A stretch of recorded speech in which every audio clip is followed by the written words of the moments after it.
So Friday morning நம்மளோட Telegram சேனலில் நிஃப்டிக்கு தேவையான இம்பார்ட்டண்டான சப்போர்ட் அண்ட் ரெசிஸ்டன்ஸ் எல்லாம் கொடுத்துருந்தோம். அண்ட் அதே மாதிரி கீழே கைட்லைன்ஸ் கொடுத்துருந்தோம். இந்த 845 மேலே இருந்தால் புல்லிஷாக இருப்பாங்க அண்ட் இந்த 2 டார்கெட்டை அச்சீவ் பண்ணுவாங்க. அண்ட் லைக்லி 745 கீழே இருந்தால் பேரிஷாக இருப்பாங்க அண்ட் இந்த 2 டார்கெட்டும் அச்சீவ் பண்ணுவாங்கன்னு சொல்லியிருந்தோம். அண்ட் எக்ஸாக்டாக 745 கீழே மார்க்கெட் சஸ்டைன் பண்ணக்குள்ள கொடுத்துருந்த அந்த 2 பிஎஸ் நேரியாக்கான டார்கெட்ஸும் வந்து அச்சீவ் பண்ணியிருந்தாங்க. அண்ட் மார்க்கெட்டும் பார்த்திங்கன்னா அதை பேஸ் பண்ணி நம்ம ட்ரேட்ஸ் என்டர் பண்ணியிருந்தோம். ஸோ மார்க்கெட் பார்த்திங்கன்னா ஸ்ட்ரைட்டாகவே வந்து ஓப்பன் ஆகி ட்ரேட் பண்ணியிருந்தது. இந்த சைடேஸ் ரேஞ்சில் தான் ட்ரேட் பண்ணிட்டு இருந்தாங்க. ஸோ அதனால் கிட்டத்தட்ட ஒரு 1 ஹவர் கிட்ட மார்க்கெட் வந்து நேராக ரேஞ்சில் சைடேஸாக தான் போயிருந்தாங்க. அண்ட் மார்க்கெட் பார்த்திங்கன்னா ப்ரீவியஸ் டோவில் வந்துட்டு அந்த இந்த ஒரு பெரிய கேண்டில் வந்து நம்ம கொடுத்துருந்த எல்லா முக்கியமான லெவலையும் வந்து டக்குன்னு பிரேக் பண்ணிட்டாங்க. அது வந்து பார்த்திங்கன்னா ட்ரேடபிளாக இல்லை, பட் இருந்தாலும் நம்ம கொடுத்துருந்த லெவல்ஸ்லாம் ஒர்க்காக இருந்துச்சு. ஸோ அதனால் வந்து ஒரு அக்ரெஷன் ஃபால் இருந்ததுனால டக்குன்னு ஷார்ட் என்டர் பண்ண வேணாம். ஏன்னா நெக்ஸ்ட் லெக் ஆஃப் ஃபால் அப்படிங்கிறது இந்த 620 பிரேக் பண்ணி சஸ்டெயின் பண்ணாதாங்கிற அப்டேட்டும் கொடுத்துருந்தோம். அண்ட் மார்க்கெட் எக்ஸாக்டாக அங்கேருந்து ஒரு ரிவர்சல் வந்துச்சு.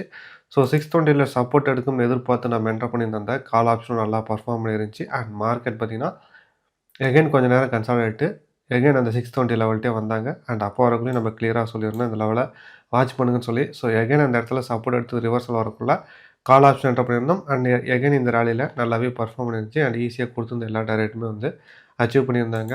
மோரார்லெஸ் மார்க்கெட் பார்த்திங்கன்னா கொஞ்சம் வாலட்டைலாகவும் 2 சைடும் மூவ்மெண்ட் கொடுத்துருந்துச்சு. அண்டு ஏன்னா லைவ் மார்க்கெட்டில் கொஞ்சம் நிறையா நியூஸை பேஸ் பண்ணி மூவ் பண்ண மாதிரி இருந்துச்சு. அண்டு ஒன்ஸ் அந்த கிளாரிட்டி கிடச்சதுக்கப்புறம் மார்க்கெட் ரிவர்சல் கொடுக்க ஆரம்பிச்சு.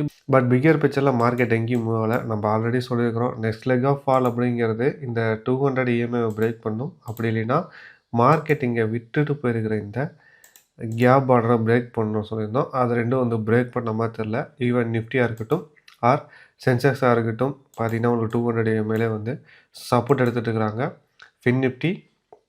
ஃபின்னிஃப்டிக்கு இந்த 200 EMA மட்டும் கிடையாது, ப்ரீவியஸ் இங்கோட லோவோடைய ஸ்ட்ராங்கான சப்போர்ட்டும் இருக்குதுன்னு சொல்லியிருந்தோம். ஸோ அதில் தான் வந்து மார்க்கெட் பார்த்திங்கன்னா சப்போர்ட் எடுத்துகிட்டு அதே இடத்துல வந்து கன்சால்டேட் ஆகிட்டு இருக்கிறாங்க. அண்ட் ஆல்ரெடி நான் சொல்லியிருந்தது இந்த இடத்துல மார்க்கெட் வந்து ஒரு ட்ரிக்கியான சுச்சுவேஷன். ஏன்னு பார்த்திங்கன்னா நம்மளுக்கு இந்த இடத்துல ஒரு ட்ரிகர் கண்டிப்பாக தேவைப்படுது. ஷார்ட் வேணும்னா அதுக்கு எக்ஸாக்டாக ஆல் மேஜர் இண்டெக்ஸ் இம்பார்ட்டண்டான சப்போர்ட் லெவல் இருக்கிறாங்க. ஸோ அதை பிரேக் பண்ணால் தான் நெக்ஸ்ட் லெக் ஆஃப் ஃபால் அப்படிங்கிறது வரும்.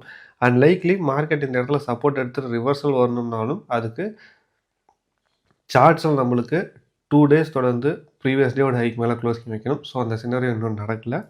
ஆர் FIDA டேட்டாவில் பார்த்தீங்கன்னா நம்மளுக்கு தெரியும், நான் ஆல்ரெடி சொல்லியிருந்தேன் இந்த ஷார்ட் ரொம்ப அக்ரெஷனாக ஹோல்ட் பண்ணிக்கிறாங்க.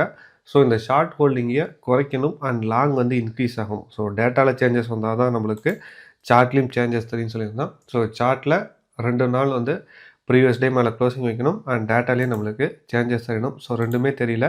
ஸோ இது மார்க்கெட்டை என்ன பண்ணுதுன்னா பிரீஸ்க்கான ட்ரிகரும் வரல, புல்லிஷ்க்கான ட்ரிகரும் வரல. ஸோ அதனால் மார்க்கெட் பார்த்திங்கன்னா அந்த சப்போர்ட் லெவல்ட்டே வந்து கன்சால்டேட் ஆகுது. அண்ட் இதை தான் நம்ம லாஸ்ட் வீக் அனலைஸ் வீடியோலையும் சொல்லியிருந்தோம்.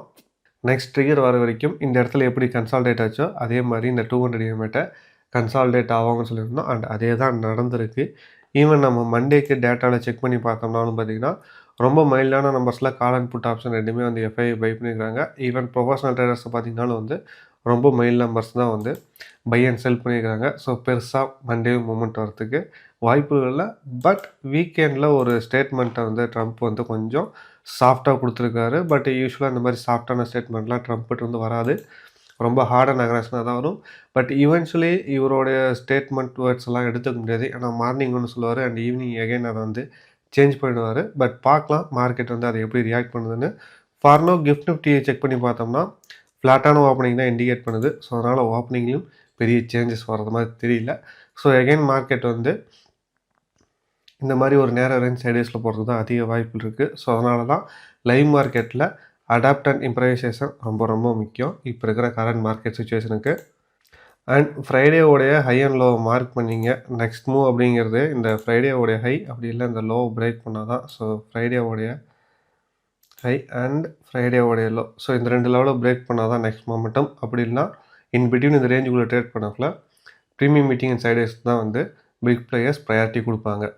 ஸ்டில் மார்க்கெட்டில் ஒரு சேஞ்சஸ் வரல, மொமெண்டம் வர மாதிரி தெரியல. ஸோ வெயிட் பண்ணி தான் ஆகணும். அண்டு சார்ட்ஸ் அண்ட் டேட்டாவை க்ளோஸாக அப்சர்வ் பண்ணுங்கள். ஃபார்னோ மார்க்கெட் இண்டிகேட் பண்ணுறதும் சார்ட் ப்ளஸ் டேட்டா இண்டிகேட் பண்ணுறது இந்த மாதிரி ஒரு மியூட்டட் மார்க்கெட் கண்டினியூ ஆகிறதுக்கு தான் அதிக வாய்ப்பில் இருக்குது. ஸோ அதனால் யூஸ்வலாக ட்ரேட் பண்ணுற குவான்டிட்டியோட குறைச்சே ட்ரேட் பண்ணுங்கள். அக்ரெஷன் ட்ரேடை டோட்டலாக அவாய்ட் பண்ணிங்க. அண்ட் மண்டே வாட்ச் பண்ண வேண்டியது ஃப்ரைடேவோடைய high and low and in between இதுக்குள்ளே ட்ரேட் பண்ணக்குள்ள மார்க்கெட் சைடேஸ் கன்சாலிடேஷனில் தான் வந்து மூவ் பண்ணுறதுக்கு அதிக வாய்ப்புகள் இருக்குது. ப்ளஸ் லாஸ்ட் 2-3 டேஸாக நிறையவே மார்க்கெட்டில் ட்ராப்ஸும் இருந்திருக்கு. ஸோ அதனால் அதையும் வாட்ச் பண்ணுங்கள்.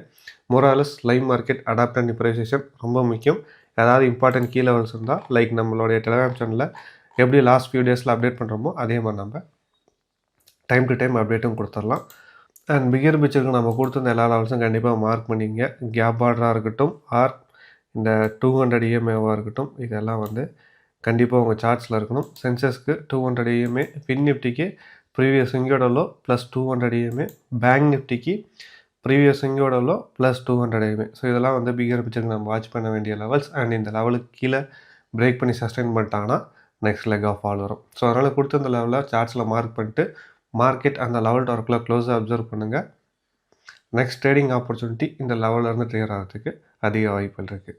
தேங்க்ஸ் ஃபார் வாட்சிங். மற்றபடியாக சந்திப்போம். மகிழ்ச்சி.